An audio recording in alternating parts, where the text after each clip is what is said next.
Hi friends. 2022க்கு அப்புறம் Jio release ஆனதுக்கப்புறம் first டைமாக ஒரு பொலிட்டிக்கல் லீடர் ஏபிஆர்ஓ நியமனம் பற்றி பேசியிருக்காரு. அது வேறு யாரும் இல்லை, தமிழ்நாட்டோட எதிர்க்கட்சி தலைவர் திரு எடப்பாடி பழனிசாமி அவர்கள் தான். அதை பற்றி இந்த வீடியோவில் பார்ப்போம். அப்புறம் அதர் ஸ்டேட்டில் என்ன பண்ணுறாங்க அப்படின்றத பற்றி பார்ப்போம். இது அந்த அறிக்கை என்னைக்கு ரிலீஸ் ஆச்சுன்னா 4/7/2025. இதில் என்ன சொல்லியிருக்காரு அப்படின்னா, உயர்நீதிமன்ற தீர்ப்பை மீறி உதவி மக்கள் தொடர்பு அலுவலர் ஏபிஆர்ஓ பணியிடங்களுக்கு தகுதியற்ற முறையில் திமுக தகவல் தொடர்பு பிரிவு பணியாளர்களை நியமிக்க முயலும் பொம்மை முதல்வருக்கு கண்டனம்.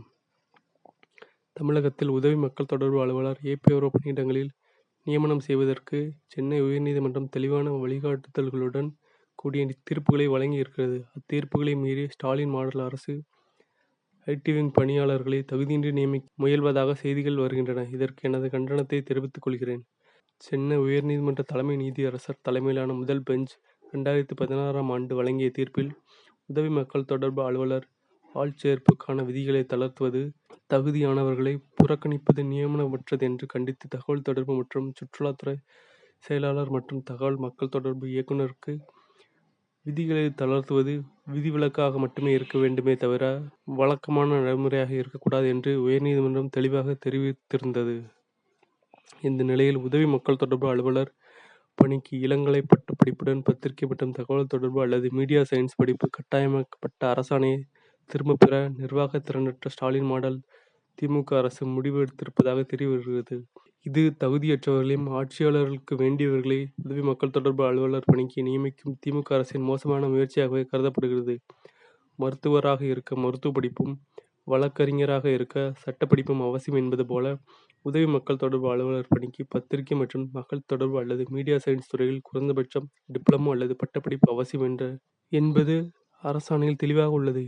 இச்சூழ்நிலையில் திமுக அரசு இந்த அடிப்படை தகுதிகளை புறக்கணித்து திமுக தகவல் தொழில்நுட்ப பிரிவை சேர்ந்தவர்களை பத்திரிகை துறையில் எந்த அனுபவமோ கல்வி தகுதியோ இல்லாமல் தற்காலிக நியமனம் என்ற பெயரில் வயது, ஜாதி, மகளிர், ஊனமுற்றோர் ஒதுக்கீடு விதிகளுக்கு விதிவிலக்கு அளித்து நியமிக்க முயல்வதாக தெரிய வருகிறது. மேலும் தேர்தல் ஆதாயத்திற்காக இவர்களை பயன்படுத்துவதற்காக உள்நோக்கமாக தோன்றுகிறது. பத்திரிகை மற்றும் மக்கள் தொடர்பு துறையில் கல்வி கற்று வேலைவாய்ப்புக்காக காத்திருக்கும் ஆயிரக்கணக்கான இளைஞர்களின் கனவுகளை தகர்க்கும் இந்த முடிவு தமிழக இளைஞர்களின் எதிர்காலத்தை பறிப்பதாக உள்ளது. இதற்கு மாணவர்கள் மற்றும் பத்திரிகை துறையினர் மத்தியில் கடும் எதிர்ப்பு கிளம்பியுள்ளது. சென்னை உயர்நீதிமன்ற உத்தரவுகளை மதித்து தற்காலிக நியமனம் என்ற பெயரில் தகுதியற்றவர்களை நியமிக்கும் முறையை உடனடியாக கைவிட வேண்டும் என்றும் 2022ஆம் ஆண்டு இந்த அரசு வெளியிட்ட அரசாணையின்படி உதவி மக்கள் தொடர்பு அலுவலர் பணிக்கு பத்திரிகை மற்றும் மக்கள் தொடர்பு அல்லது மீடியா சயின்ஸ் துறையில் குறைந்தபட்சம் டிப்ளமோ அல்லது பட்டப்படிப்பு முடித்தவர்களை தமிழ்நாடு அரசு பணியாளர் தேர்வாணையம் மூலம் மட்டுமே நியமிக்க வேண்டும் என பொம்மை முதலமைச்சர் திரு ஸ்டாலினை வலியுறுத்துகிறேன். எடப்பாடி கே. பழனிசாமி, சட்டமன்ற எதிர்க்கட்சி தலைவர், தமிழ்நாடு முன்னாள் முதலமைச்சர். தமிழ்நாடு எதிர்க்கட்சி தலைவர் அறிக்கை விட்டுட்டாரு. அப்படியாவது இது சம்மந்தம் நடவடிக்கை எடுப்பாங்க அப்படின்னு பார்த்தீங்கன்னா அது யாருக்கும் தெரியாது. சரி, அடுத்து என்ன பார்ப்போம். இந்த ப்ரெஸ் ரிலீஸ் வந்ததுக்கப்புறம் ஒரு சிலரோட கருத்துக்களை நானும் பார்த்தேன். அதில் என்ன சொல்லியிருந்தாங்க அப்படின்னா, இது வந்து அரசியல் போஸ்ட்டு, அதனால் அரசியல்வாதிகள் மட்டும்தான் நியமிக்கணும். ஏடிஎம்கே பீரியட்லையும் அரசியல்வாதியாக நியமித்தாங்க, அப்போ ஏன் எக்ஸாம் வைக்கல அப்படின்ற மாதிரி சொல்லியிருந்தாங்க. ஆமாம், அது உண்மை தான். ஏடிஎம்கே பீரியட்லையும் அரசியல்வாதிகளாக நியமிச்சுக்கிட்டு இருந்தாங்க. இப்போ டிஎம்கேவும் அதே மாதிரி ஃபாலோ பண்ண ட்ரை பண்ணிகிட்ருக்காங்க. பட் உண்மை என்னென்னா, இது அரசியல் போஸ்ட் இல்லை, இது ஒரு டெக்னிக்கல் போஸ்ட்டு. ஏன் அப்படின்னா, இந்த டெக்னிக்கல் போஸ்ட்டில் வேலை பார்க்கணும் அப்படின்னா கொஞ்சமாவது அந்த துறை பற்றி, அந்த வேலையை பற்றின அடிப்படை அறிவு இருக்கணும். அப்படி அடிப்படை அறிவு இருக்கணும் அப்படின்னா அதை பற்றி படிச்சிருக்கணும். அப்படி படித்தவங்களை நியமனம் பண்ணால் தான் ஓரளவுக்கு அது சம்மந்தமாக வேலை பார்க்க தெரியும். இது எப்படி நான் சொல்கிறேன் அப்படின்னா, நீங்கள் உங்கள் டிஸ்ட்ரிக்ட் பிஆர்ஓ ஆஃபீஸோட ஆன்லைன் சோசியல் மீடியா எல்லாம் செக் பண்ணி பாருங்கள். நான் சேலஞ்சே பண்ணுறேன். ஒரே ஒரு மாதத்தை மட்டும் கால்குலேட் பண்ணி அதை வந்து கொஞ்சம் ரிசர்ச் பண்ணி பாருங்கள். எக்ஸாம்பிள் இந்த ஜூன் மாதம் எடுத்துக்கோம். ஜூன் 1லேருந்து ஜூன் 31, இந்த 31 நாளில் அந்த பிஆர்ஓ சோஷியல் மீடியாவில் போட்ட போஸ்ட்டோட இம்ப்ரெஷன் பாருங்கள். அப்புறம் லைக் பாருங்கள். இந்த லைக் ஒரு 100 தாண்டிடுச்சு அப்படின்னா நீங்கள் சொல்கிற நான் ஒத்துக்கிறேன், இது அரசியல் போஸ்ட் தான், அவங்க நல்ல வேலை பார்க்க தெரியுது அப்படின்னு. அப்படி 100 லைக் கீழே இருந்தது அப்படின்னா இது டெக்னிக்கல் போஸ்ட்டு. வேணா செக் பண்ணி பாருங்க. சரி, இந்த இம்ப்ரெஷன் எதுக்கு அப்போ? அந்த டிஸ்ட்ரிக்டோட 2011ஓட பாப்புலேஷன் எடுத்து பாருங்க. எக்ஸாம்பிள் ஒரு 10,00,000 இருக்குது அப்படின்னு வச்சுக்கோங்க. 10,00,000ல் 10% எடுத்துக்கோங்க. 1,00,000. இந்த 1,00,000ல் 10% எவ்வளோ? 10,000. இந்த 10,000 இம்ப்ரெஷன் வந்துருச்சு அப்படின்னா ஓகே, நீங்கள் சொல்கிற நான் ஒத்துக்கிறேன். இது வந்து அரசியல் போஸ்ட்டு, அவங்களுக்கு நல்லா வேலை பார்க்க தெரியுது அப்படின்னு. வேணா செக் பண்ணி பாருங்கள். இந்த 2லேயுமே எந்த பிஆர்ஓ ஆஃபீஸும் கிளிக் ஆகாது. நான் சேலஞ்சாகவே பண்ணுறேன். ஏன்னா நான் அதை ரிசர்ச் பண்ணி வச்சுருக்கேன். ஒரு சிலர் இன்னும் இது அரசியல் போஸ்ட்டு, இது வந்து அரசியல்வாதிகள் தான் நியமிக்கிறாங்க அப்படின்ற மாதிரி உருட்டிக்கிட்டு இருப்பாங்க. பட் ரியாலிட்டி என்ன அப்படின்னா, இந்தியா பூரா எப்படி நியமனம் பண்ணுறாங்க அப்படின்னு பார்த்தோம்னா, ஆந்திர பிரதேசத்தை ஆட்சி பண்ணுற தெலுங்கு தேசம் பார்ட்டியில் எக்ஸாம் வச்சு தான் நியமனம் பண்ணுறாங்க. அருணாச்சல பிரதேசத்தை ஆட்சி பண்ணுற பாரதிய ஜனதா கட்சியும் எக்ஸாம் வச்சு தான் நியமனம் பண்ணுறாங்க.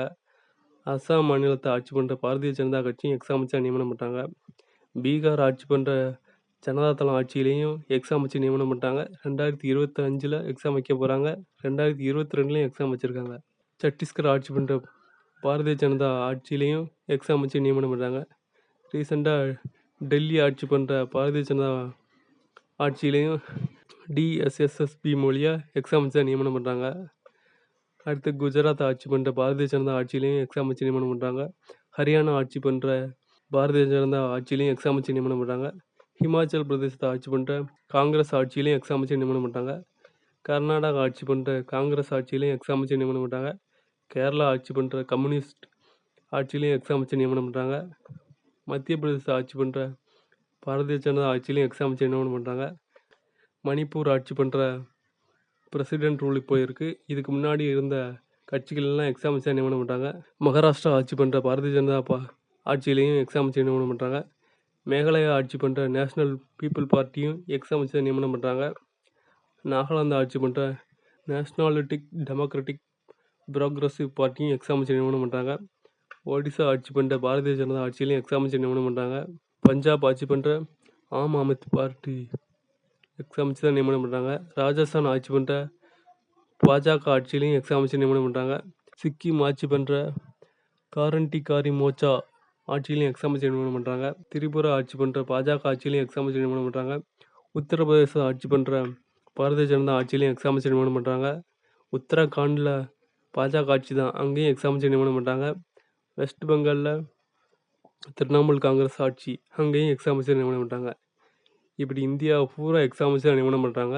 ஆனாலும் இன்னும் ஒரு சிலர் என்ன சொல்கிறாங்க, இது வந்து பொலிட்டிக்கல் போஸ்ட்டு. பொலிட்டிக்கல் போஸ்ட்னால் இவ்வளோ ஸ்டேட்டில் ஏன் இதையும் எக்ஸாம் வச்சு இன்டர்வியூ வச்சு ஏன் நியமனம் பண்ணுறாங்க? இந்த அடிப்படை அறிவு கூட தமிழ்நாடு முதல்வருக்கு இருக்குமா இருக்காதா அப்படின்னு தெரியலை.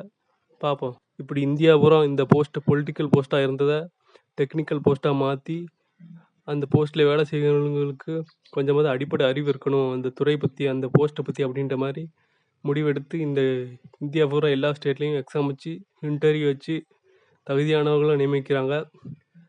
தமிழ்நாடு முதலமைச்சர் மு.க. ஸ்டாலின் என்ன முடிவெடுப்பார் அப்படின்ட்டு பொறுத்திருந்து பார்ப்போம்.